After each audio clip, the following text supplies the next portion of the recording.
Bom dia mais uma vez, boa tarde, boa noite, caros alunos e alunas, dependendo do momento que vocês estiverem assistindo essa gravação. Espero que tudo esteja bem com vocês e todos os seus. E vamos dar sequência hoje ao nosso estudo de História Geral, tema Guerra Fria. Estamos agora iniciando uma nova etapa, o estudo da fase da chamada coexistência pacífica, segunda fase, segunda etapa da Guerra Fria. Então, vou imediatamente aqui compartilhar o meu vídeo com vocês, o meu PowerPoint, para que a gente possa trabalhar. Então, coexistência pacífica, como sempre, as datas são indicativas, tá? 1956-70, eu coloco como ponto importante para dar o início do processo o 20º Congresso do Partido Comunista da União Soviética, onde Khrushchev, o novo líder soviético, denunciou os chamados crimes de Stalin, dando início ao chamado processo de desestalinização. Pode ser uma data, tá? Porque começa a se colocar como uma das questões a possibilidade de uma convivência mais, digamos, menos tensa entre as duas superpotências após a morte de Stalin. E 1970 é apenas o marco do final da década de 60 e as novidades que vão acontecer, ou os novos caminhos que vão acontecer a partir das crises que se iniciam nas duas superpotências e, num certo sentido, nos dois blocos. Tá? Vamos aqui pegar o que nos interessa fundamentalmente. Primeiro, uma frase muito famosa, muito utilizada em questões de prova de vocês, de um cientista político, jornalista, pensador francês chamado Raymond Aron, e ele definiu a Guerra Fria como um período de paz impossível e guerra improvável. Por que a paz seria impossível? Porque os dois sistemas eram inconciliáveis. Os dois sistemas, o capitalista e o socialista, se baseavam em princípios completamente opostos. Propriedade privada, defesa da propriedade privada, a necessidade, a defesa da propriedade coletiva dos meios de produção, a forma de organização política, né, a questão do que era liberdade de expressão, o que era liberdade de manifestação, enfim, todos os componentes fundamentais de um projeto eram conflitantes. Guerra improvável porque, a partir do desenvolvimento dos arsenais nucleares, não havia sentido iniciar um conflito que destruiria não apenas os dois grupos em conflito, superpotências em conflito, mas poderia levar à destruição da própria humanidade. Tá? A tese da destruição mútua assegurada, também chamada de equilíbrio do terror. Tá? Isso pode ser visto, eu escolhi para você enfim, refletir a partir e lembrar a partir de duas charges. Tá? Uma de um chargista britânico, Cummings, famoso, em que fica muito claro, né? O título é De Volta para Onde Tudo Começou, a data é interessante, final da Guerra da Coreia, tudo bem? Tá? E o que dizem, o que tem esses cartazes pendurados nessas bombas, nesses arsenais gigantescos, tá? Não deve ser usado de forma alguma, pois o inimigo pode retalhar. Então vamos lutar com arco e flecha. Perfeito? Essa é uma visão interessante, né, para mostrar que, apesar dos arsenais serem gigantescos e a capacidade de destruição mútua estava garantida, né, os dois governos, os dois líderes, em princípio, acreditavam que, no final das contas, a racionalidade ia prevalecer e não se chegaria a uma destruição total. Perfeito? Agora, aqui escolhi um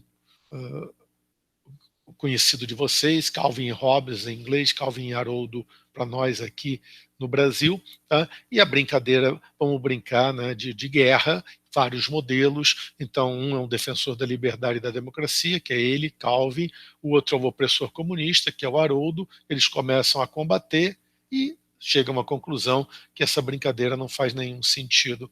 Por quê? Porque os dois morrem no final do filme, no final da charge, no final da história. É um pouco o que se vivia. Agora, repara bem, a geração que viveu essa época, e eu sou exatamente dessa geração, o medo do conflito nuclear era efetivamente uma realidade que se vivia, estava sempre pairando sobre a cabeça de todas as pessoas, de toda a humanidade. Ora, essa corrida armamentista, ela para poder se realizar, ela tinha que contar com um objetivo das indústrias, tanto na União Soviética quanto nos Estados Unidos, serem voltadas fundamentalmente para essa questão da defesa, a questão da defesa militar, a formação desses arsenais gigantescos. E formaram-se nos dois países os chamados complexos industrial-militares, ou seja, a ligação entre a indústria e os departamentos de defesa, os ministérios militares desses países.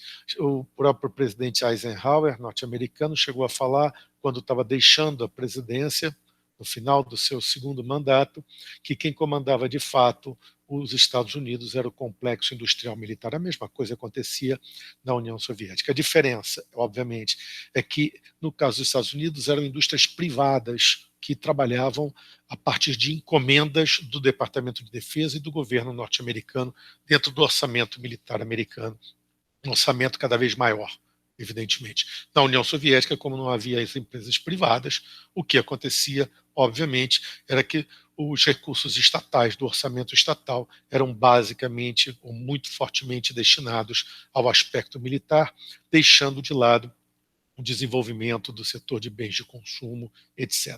Isso também vai levar a uma questão importante, que é o fato de que, como o desenvolvimento das tecnologias para as armas de destruição, cada vez mais sofisticadas, foram desenvolvidas nos Estados Unidos por empresas privadas, essas tecnologias foram utilizadas posteriormente para bens de consumo.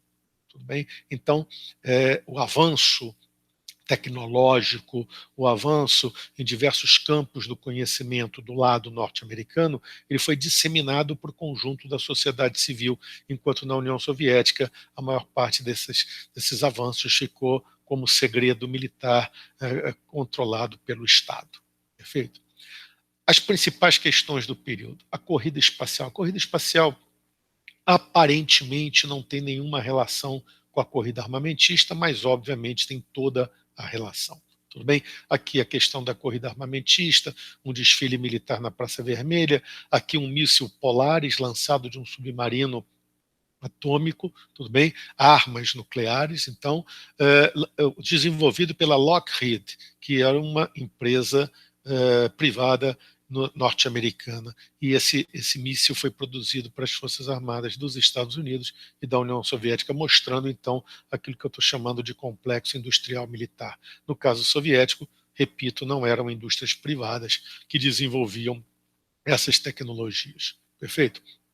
Aqui, o estoque mundial de armas nucleares. Você vê que os Estados Unidos partem fortemente na frente, a União Soviética, em meados da década de 70, supera a produção de armas nucleares, tudo bem? E depois você tem uma diminuição a partir principalmente do fim da Guerra Fria, dos tratados que vão ser assinados, nós veremos isso adiante, para a contenção das armas nucleares. Perfeito?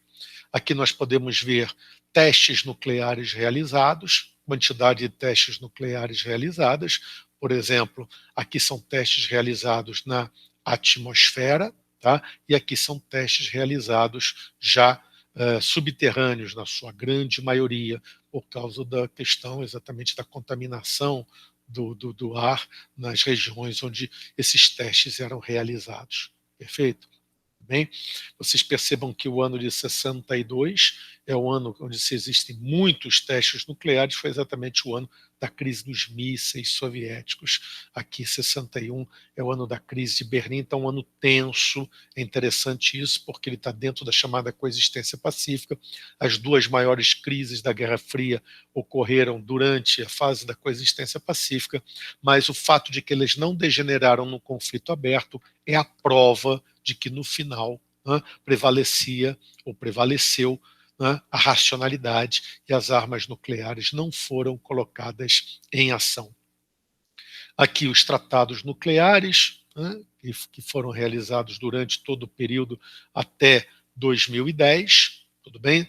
Vamos ver aqui depois com calma esse processo, principalmente quando falarmos dos acordos SALT I e SALT II, mas reparem que as preocupações com as armas nucleares, elas existem desde o primeiro momento, tudo bem?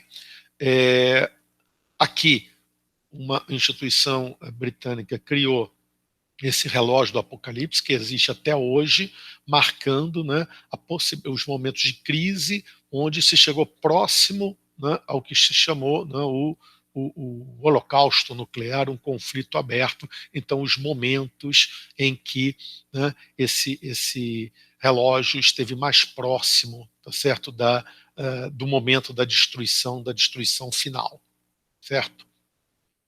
Aqui entramos na corrida espacial. O que a corrida espacial tem a ver com a questão da corrida armamentista? Se você constrói um foguete que é capaz de ser lançado ao espaço, esse foguete, nele pode ser colocado uma ogiva nuclear, quer dizer, ele pode virar um míssil nuclear e pode ser direcionado para o ataque de destruição ao adversário. Então, aparentemente, era uma guerra agora espacial, pela conquista do espaço, para demonstrar a superioridade de um sistema sobre o outro. A ideia era demonstrar que, no caso, a União Soviética partindo na frente, lançando o primeiro satélite artificial que ficou girando em órbita da Terra, o Sputnik, lançando o primeiro ser vivo, a cadelinha Laika, tá, ao espaço, posteriormente lançando o primeiro homem ao espaço, o cosmonauta Yuri Gagarin, tá, mostraria isso, a superioridade do socialismo diante do capitalismo. Reparem que a propaganda que começa a ser feita é muito clara. O líder soviético Nikita Khrushchev recebe os dois primeiros cosmonautas ou astronautas soviéticos, tá? Titov e Gagarin. Tá certo? Gagarin foi o primeiro. Tá? Depois aqui Gagarin como uma espécie de garoto propaganda, sendo recebido pelo primeiro-ministro britânico, visitando a Torre Eiffel em Paris. Ele veio ao Brasil, foi condecorado pelo presidente Jânio Quadros, tá certo? Depois, para mostrar ainda a superioridade e como a sociedade soviética era diferente da sociedade capitalista, uma mulher, Valentina Tereskova, é a primeira astronauta a ir ao espaço, é recebida outra vez recebida também por Nikita Khrushchev, mostrando, né, a igualdade entre homens e mulheres na União Soviética, questão da propaganda. Perfeito? Aqui, o primeiro cosmonauta, o primeiro astronauta, o primeiro homem que deu um passeio fora da nave espacial, o Leonov, e aqui um artefato soviético que pousou na Lua em 1966. Os soviéticos tinham a ideia, né, principalmente de criar estações espaciais, mas a questão da Lua, ela não era fundamental colocar um astronauta na Lua. Já os Estados Unidos, depois de 61, depois da viagem de Gagarin, tudo bem, o presidente Kennedy fez um discurso no Congresso, onde criou a NASA, fortaleceu, perdão, a NASA, a Agência Espacial Americana, e fez uma promessa ao povo americano que os Estados Unidos venceriam a corrida espacial, mostrando a superioridade tecnológica do mundo livre, do capitalismo, como ele chamava, não é isso? E a promessa era colocar um homem na Lua e trazê-lo de volta são e salvo até o final da década de 60. E realmente a missão Apollo 11, em julho de 1969, colocou os primeiros dois homens na Lua, Armstrong, né, e Aldrin, foram os que desembarcaram e desceram no módulo lunar e tiraram as fotos, a bandeira americana, etc, etc. Recebidos pelo presidente dos Estados Unidos, tratados como heróis nacionais. Então, repara bem, é isso que eu queria passar para vocês. A corrida espacial tem a ver com propaganda, a corrida espacial tem a ver com a corrida armamentista, com a criação de armas de destruição cada vez mais poderosas. Perfeito? Para encerrar, para tratar das últimas questões de forma mais em bloco. Também a coexistência pacífica é fruto do fato de que aquela primeira tentativa de construção dos blocos de poder, ou você está completamente do meu lado, ou você está contra mim, por parte do governo soviético e por parte do governo norte-americano, começa a entrar em crise. Primeiro porque o processo de descolonização afroasiática, iniciado na Conferência de Bandung, em 1955, colocou diversos países do chamado terceiro mundo diante de uma proposta que muitos levaram à frente, a criação de um movimento não alinhado, de países, de governos que não se alinhassem nem aos Estados Unidos nem à União Soviética na questão de política externa, que tivessem uma política externa própria, mais preocupados com o seu desenvolvimento interno do que com a questão da Guerra Fria. A questão do desenvolvimento era mais importante do que a questão ideológica. Nós trabalharemos isso com calma num tópico, num grande tema chamado processo de descolonização afroasiático. A outra grande questão foi o processo de construção europeia, tá? Que gerou a Comunidade Econômica Europeia, que hoje se desenvolveu para a União Europeia e passou a ser um mercado competidor de produtos norte-americanos, assim como, aqui em cima, o milagre japonês, o milagre econômico japonês, ao reconstruir a economia japonesa, com a ajuda norte-americana, sem dúvida, passou a ter nesse país, tá, os Estados Unidos passaram a ter um concorrente. Então, concorrência dentro do bloco capitalista, do ponto econômico, do ponto de vista econômico, Europa Ocidental e Japão começam a competir com as indústrias, com o setor financeiro norte-americano. Claro que os Estados Unidos estarão sempre à frente, mas começa a criar, né, arestas de disputas de mercados dentro do bloco capitalista. A mesma coisa aconteceu no bloco socialista, quando, também estudaremos com calma, no 20º Congresso do Partido Comunista da União Soviética, o novo líder Khrushchev denunciou Stalin como criminoso. Isso gerou repercussões no bloco socialista muito fortes, inclusive com um movimento na Hungria, no próprio ano de 56, que gerou, né, a primeira intervenção do Pacto de Varsóvia dentro do bloco soviético. E o cisma sino-soviético, que gerou, né, um confronto, uma separação, cisma é separação, entre o governo chinês, da China popular, da China comunista, certo? E o governo soviético, inclusive com choques na fronteira entre os dois países em 1969. Então a China agora se propõe a ser uma nova liderança para os países que queiram caminhar no sentido do socialismo, ou seja, a liderança soviética está sendo contestada dentro do bloco socialista. E essa contestação levou à formação, então, de duas tendências no mundo comunista, uma que seguia a liderança chinesa e outra que seguia a liderança soviética. Era isso que eu queria apresentar hoje para vocês, uma primeira visão desse período. A partir daí trabalharemos, né, as diversas crises, as principais crises que ocorreram na época da coexistência pacífica. Agradeço a todos, né, a paciência de terem escutado essa gravação. Tá? Desejo saúde e paz, e aqui eu me despeço de vocês. Um abraço.